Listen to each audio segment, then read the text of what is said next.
तीन स्पिनर्स खिलाओ, spin track बनाओ, मैं देखता हूं इंग्लैंड पाकिस्तान से कैसे जीत जाता है। ये लफ्ज आपके कानों में जरूर गूंज रहे होंगे पाकिस्तान की इस सीरीज में विक्ट्री के बाद। इनके पाकिस्तान ने तीसरे टेस्ट मैच में भी इंग्लैंड को 9 विकेटों से शिकस्त दे दी है। जब ये सीरीज स्टार्ट हुई थी उस वक्त पाकिस्तान लग रहा था कि यार डोमिनेट करने की कोशिश करेगा, लेकिन पाकिस्तान का प्लान कुछ वाजे नहीं था, क्योंकि पाकिस्तान के फास्ट बॉलर्स फॉर्म में नहीं थी, पाकिस्तान के मेन बैट्समैन थे वो फॉर्म में नहीं थे। जबकि इंग्लिश टीम का जो लास्ट दौरा था वो सबको याद था, वो हिस्टोरिकल 3-0 का दौरा था। तो यहां पर पाकिस्तान थोड़ा कंफ्यूज था, लेकिन स्टार्ट जब हुआ उसके बाद तो पाकिस्तानियों के होश उड़ गए। मुल्तान के पहले टेस्ट में जिसमें पाकिस्तान एक इनिंग्स और 152 रन से एक इनिंग और 44 रन से पाकिस्तान को शिकस्त हुई थी, उसके बाद पाकिस्तान को समझ नहीं आ रही थी कि कौन सा कोना है जहां पे पाकिस्तान ने छुपना है। हैरी ब्रूक से, जो रूट से पाकिस्तान बिल्कुल शटर्ड था, ना बैटिंग ना बॉलिंग। मुल्तान के बैटिंग ट्रैक के ऊपर उन्होंने पाकिस्तान को 2 दफा आउट किया, इनके 20 विकेटें हासिल की और 800 प्लस रन की एक ह्यूज पहाड़ जो खड़ा उन्होंने किया था। उसके बाद पाकिस्तान के पास कोई जवाब नहीं था। फिर अल्लाह की करनी होती है कि वो बंदा सामने आता है जिसके मुंह से ये लफ्ज निकले थे। 3 स्पिनर्स खिलाएं, स्पिन ट्रैक बनाए, मैं देखता हूं इंग्लैंड पाकिस्तान से किस तरह जीत के जाता है। उस बंदे को अल्लाह ने इज्जत दी, इंडक्ट हुआ सिलेक्शन कमेटी में। साथ ही उन्होंने 3 प्लेयर्स को निकाला बाहर, रेस्ट दिया, ड्रॉप किया, जो भी लफ्ज इस्तेमाल किया, जिसमें बाबर आजम, शहीनशाह अफरीदी, नसीम शाह, और उसके बाद 3 प्लेयर्स को दोबारा वापस लेके आए, बाबर आजम की जगह कामरान गुलाम को और साजिद खान को और नुमान अली को और मोहम्मद जाहिद को। ये 4 प्लेयर्स आके खेलते हैं इस मैच में और बिल्कुल शेप चेंज होगी पाकिस्तानी जो है ना टीम की। मुल्तान के अंदर ही उसी पिच के ऊपर दोबारा करवाएगा जिसमें पहले आज तक नहीं हुआ कि सेम पिच के ऊपर दूसरा टेस्ट मैच खिलाया जाए।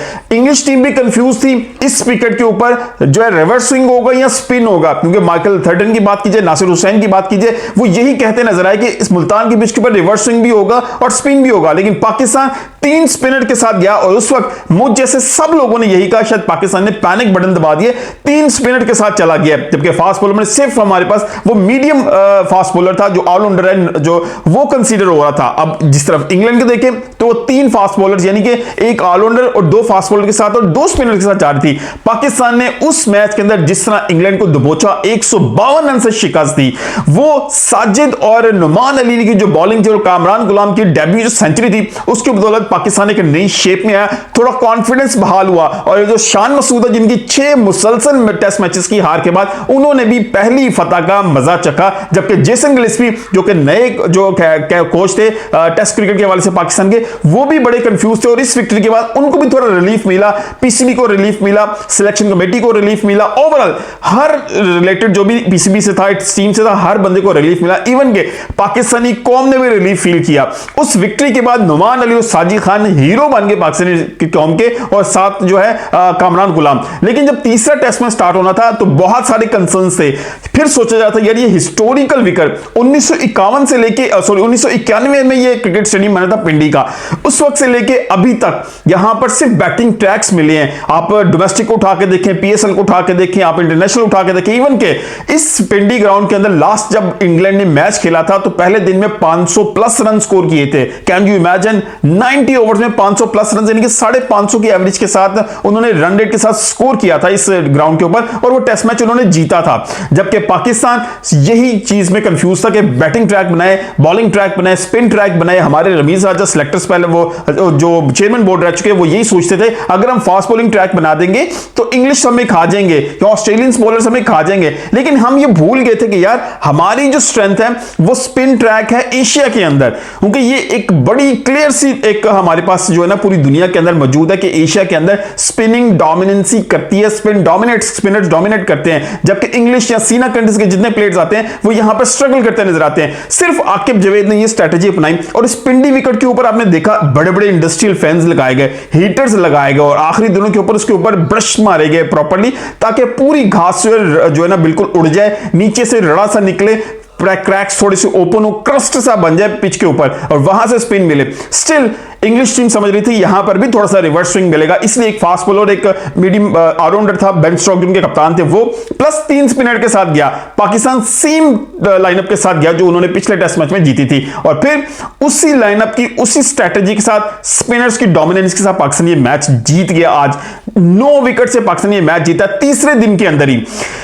ये जो रिलीफ है ना, ये पाकिस्तान टीम पूरा फील कर रही है। जो मैंने आपको तीनों टेस्ट मैचेस की बताया है, जहां पर आपने 800 प्लस रन किए खाए आपने, और उसके बाद से आप दो इस तरह के मैचेस जीते जहां पर आपने 152 रन के मैच जीता, फिर आपने 9 विकेट से मैच जीता। ये दोनों विकेट्स इतनी कन्विंसिंगली आपने जीती कि इंग्लिश साइड के पास कोई जवाब नहीं था।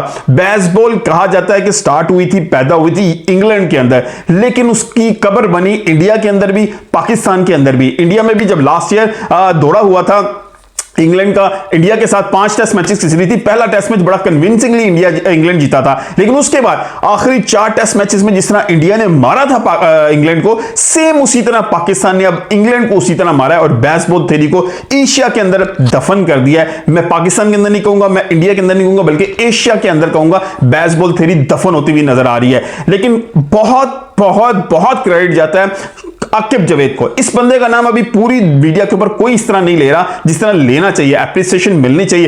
प्लेयर्स ने बिल्कुल परफॉर्म किया है। साजिद खान की बैटिंग की बात की जाए, नुमान अली की बैटिंग की बात की जाए, बॉलिंग तो उन्होंने आउटस्टैंडिंग की ही है, लेकिन जो उन्होंने बैटिंग में रोल अदा किया है वो बैट्समैन से ज्यादा था। हमारे ओपनर्स घबराए थे, हमारा कप्तान घबराता था। कामरान गुलाम की बात की जाए, बाबर आजम की बात की जाए, साउथ शकील ने बहुत शानदार 134 रन की जो इनिंग खेली वो इलेबोरेट करती है कि स्पिन ट्रैक हो तो आपने किस तरह खेलना है। 134 में से 5 चौके थे, यानी कि 114 रन उस बंदे ने भाग के लिए हैं। कैन यू इमेजिन, 125 रन में से तकरीबन 114 रन उस बंदे ने भाग के बनाए हैं।